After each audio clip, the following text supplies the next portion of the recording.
Bismillahirrahmanirrahim. Assalamualaikum warahmatullahi wabarakatuh. Alhamdulillahi wahdah, wassalatu wassalamu ala man la nabiyya ba'dah, wa ala alihi wa sahbihi wa man ittaba'a hudah ila yaumil qiyamah, amma ba'd. Kemarin kita sudah mengawali pembahasan tentang bab berbakti kepada kedua orang tua. Kita bawakan sebuah ayat dalam Al-Quran. Kali ini kita akan membacakan hadis yang pertama yang dibawakan oleh Imam Al-Bukhari dalam kitab beliau Al-Adabul Mufrad.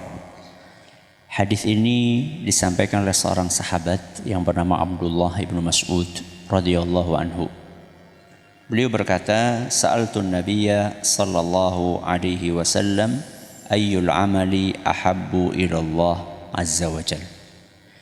Kata Abdullah bin Mas'ud, aku pernah bertanya kepada Rasulullah SAW, amalan apakah yang paling dicintai oleh Allah? Amalan apakah yang paling dicintai oleh Allah? Ini menunjukkan bahwa saat kita ingin melakukan sesuatu, apalagi itu terkait dengan amalan, ibadah, kita harus mencari ibadah apa yang paling dicintai oleh Allah. Jadi dalam beramal itu bukan apa yang kita sukai, tapi apa yang disukai oleh Allah. Karena yang akan memberi pahala siapa? Allah. Bukan apa yang sesuai dengan selera kita. Beramal itu sesuai dengan apa yang dicintai oleh Allah Azza wa Jalla. Maka begitu mendapatkan pertanyaan seperti itu, Nabi SAW menjawab, qala as-salatu ala waqtiha. Pertama, kata Nabi SAW, sholat tepat pada waktunya.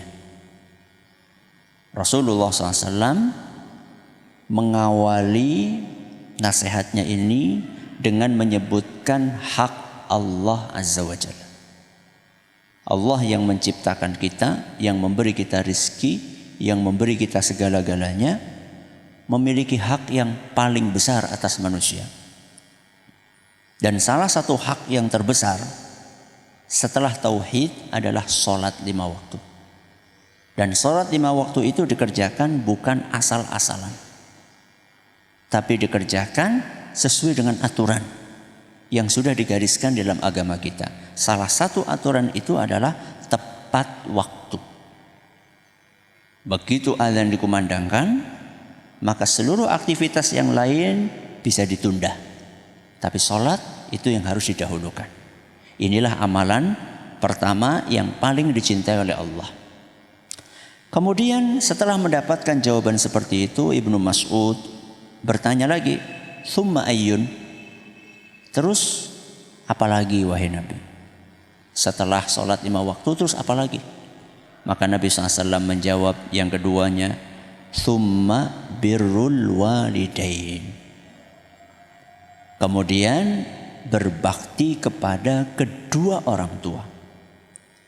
Setelah Nabi SAW menjelaskan tentang hak Allah, maka Nabi SAW menjelaskan tentang hak manusia. Kalau tadi hablum minallah, sekarang hablum minan nas. Manusia yang paling berhak untuk engkau baiki adalah kedua orang tuamu. Sehingga di sini pertama kali disebutkan orang tua. Siapa yang punya kewajiban untuk berbakti kepada orang tua? Anak. Laki-laki atau perempuan? Anak laki-laki atau perempuan? Dua-duanya. Siapa bilang yang wajib berbakti cuma anak laki-laki saja? Anak perempuan pun juga punya kewajiban berbakti kepada orang tua. Semua anak, mau laki-laki, perempuan, mau ragil, mau barep, mau nomor 1, nomor 2, semuanya punya kewajiban untuk berbakti kepada kedua orang tua. Kemudian Ibnu Mas'ud bertanya lagi, terus apa lagi wahai Nabi? Terus apa lagi? Maka Nabi SAW menjawab, "Tsummal jihadu fi sabilillah."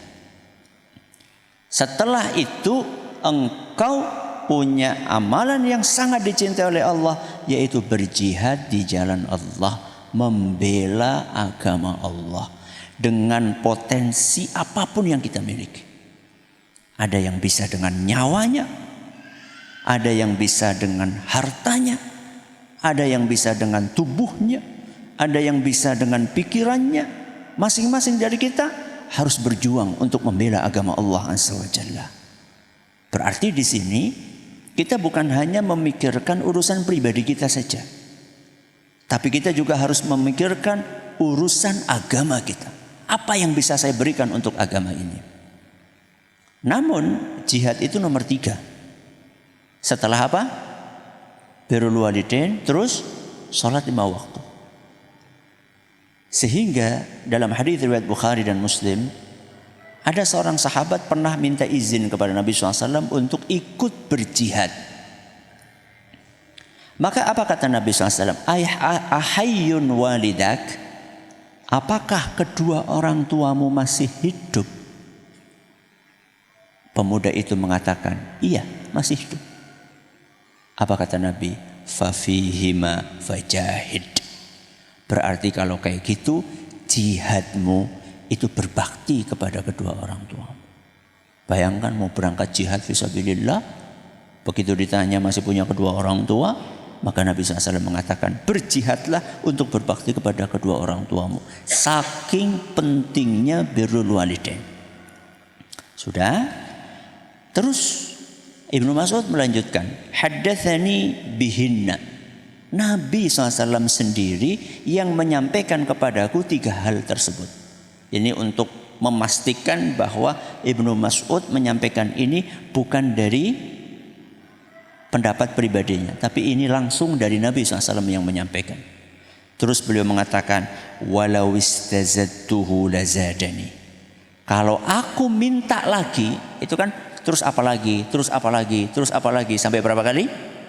3 kali. Kata Ibnu Mas'ud, kalau saya minta lagi, terus apa lagi wahai Nabi? Niscaya Nabi akan ngasih jawaban yang keempat, yang kelima, dan seterusnya. Terus kenapa Ibnu Mas'ud tidak menyampaikan yang keempat, bertanya yang keempat, kelima, keenam, ketujuh, dan seterusnya? Inilah etika seorang murid kepada guru. Seorang murid ketika tanya kepada gurunya, dia harus memperhatikan kondisi gurunya.